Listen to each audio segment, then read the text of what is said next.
Hi, welcome to Integrative Preparedness. I'm Steve Smith. I'm going to cover something that may not be of interest to many of you. I hope that it is, but I understand that it may not. It's going to be to kind of a select few people. It applies to everyone, but there's only a select few who I think this is directly aimed at. And if I don't reach a whole lot of people on this. If I just reach the ones that need it, that will be fine. I want to talk a little bit about biblical preparedness. This isn't going to be a Bible study or much of a religious video, but I want to talk about biblical preparedness and specifically Christian preparedness because I have so many Christians say that they're not preparing because God will take care of them.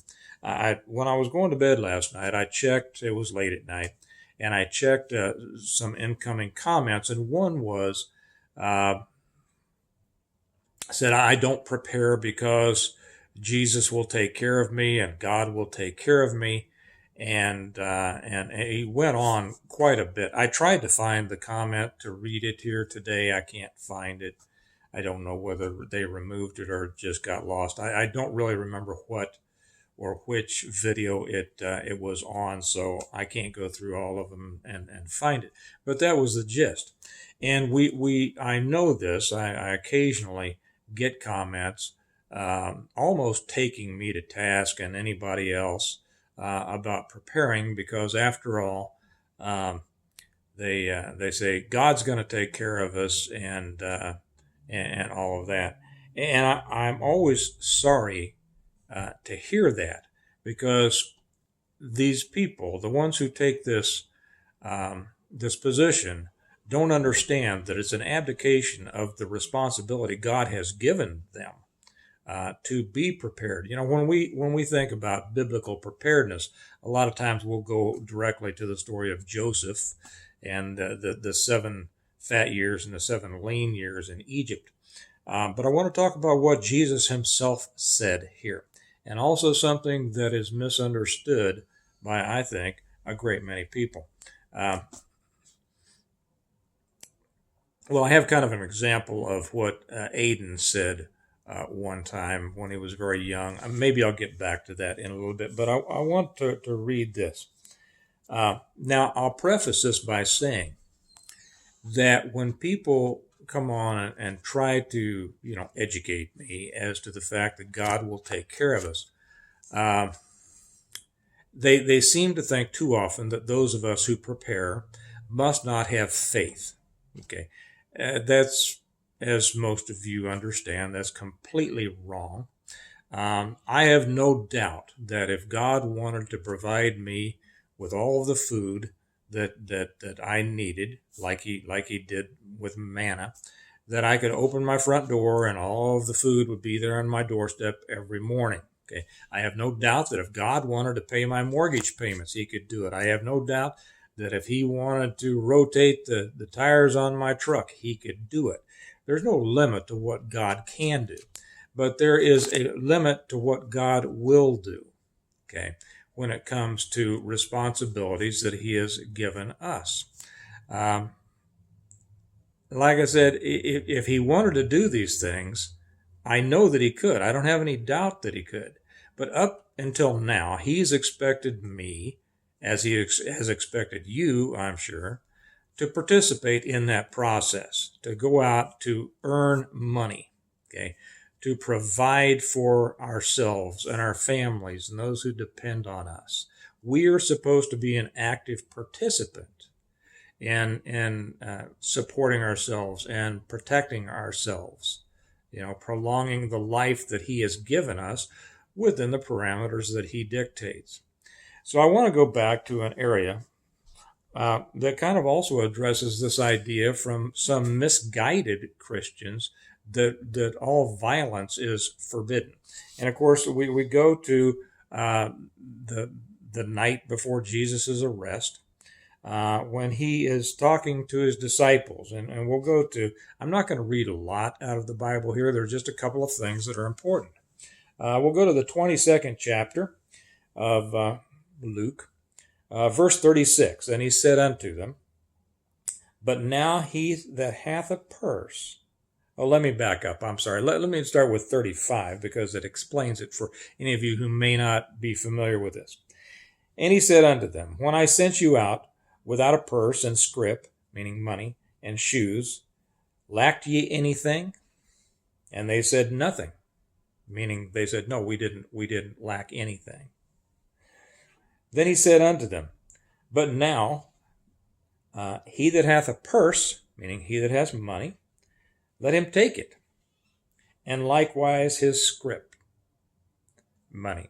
Okay, purse, equipment, belongings, go bag, maybe. And here's the important part, and he that hath no sword, let him sell his garment and buy one. Later on in a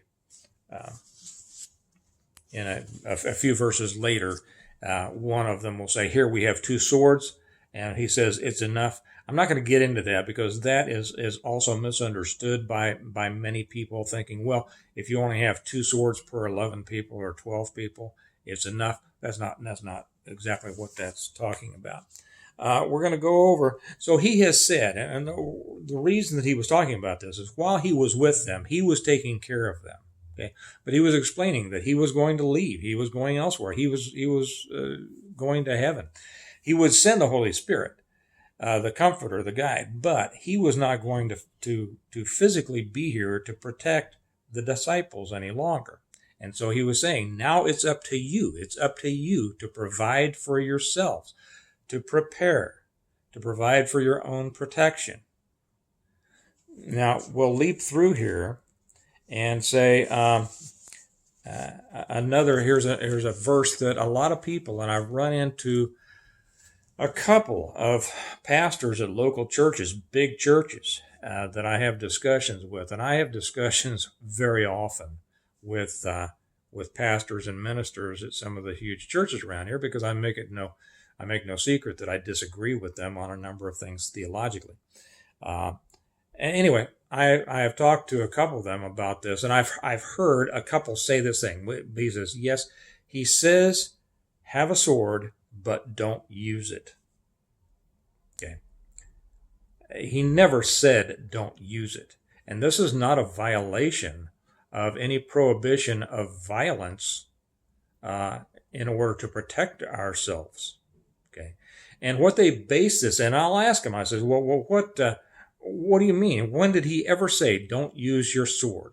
Now think about this. Why would Christ have said to have something, but don't use it?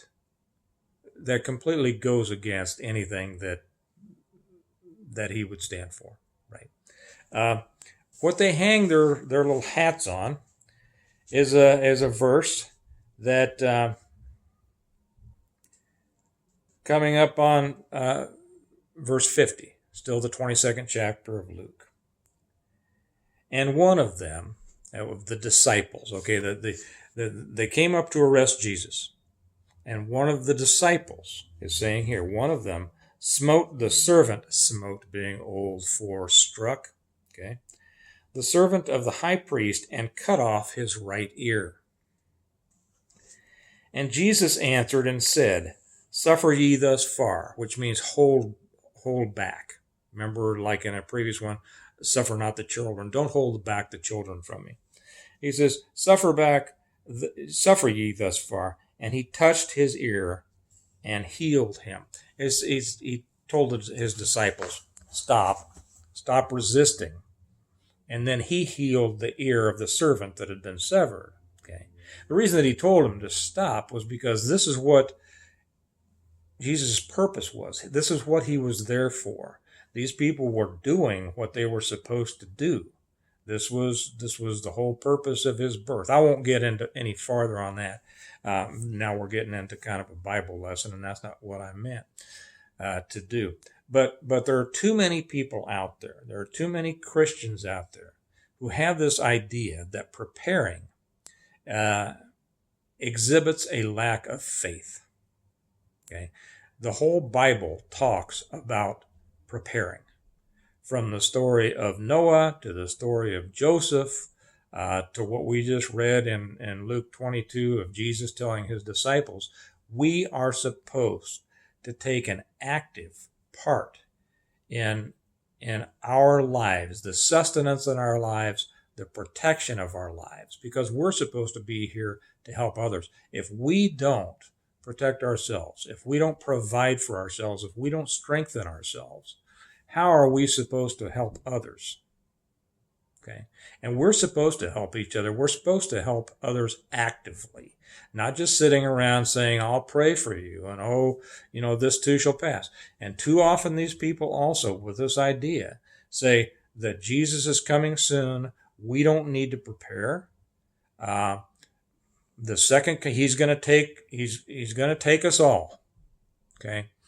And I explained to them, they have been expecting Christ's return every generation since his crucifixion. Every generation has expected that their generation would be the one to see the rapture, the tribulation, all these different things that are argued about. And the arguing of this can go on ad nauseum. Okay. But to hang your hat on that is really violating, ignoring what God has told you to do, what is stand up and be prepared to sustain and protect the life that he has given you until he decides it's time for him to have it taken. So anyway, I wanted to get that. I know this wasn't interesting to probably most of you, but if you have friends who kind of use this excuse, and it is an excuse, to be honest, it's a weak excuse for not doing anything. If you have any friends, feel free or please send this on to them. Let them write nasty comments to me, how I don't understand anything and I don't have faith in God and all I need to do is know Jesus and all of this. And it's too bad when that happens. I could do a whole sermon on that. But for any of you who found this interesting or necessary or helpful, I'm glad that it did. I'll leave it there for now and sign off with saying, as I always do, remember that we prepare well today in order to live well tomorrow. And this I will put in that, yes, our eternal life is assured, but God expects us to do our best in this earthly life while we're here. Okay. You all have a good day. I'll talk to you later. Bye-bye.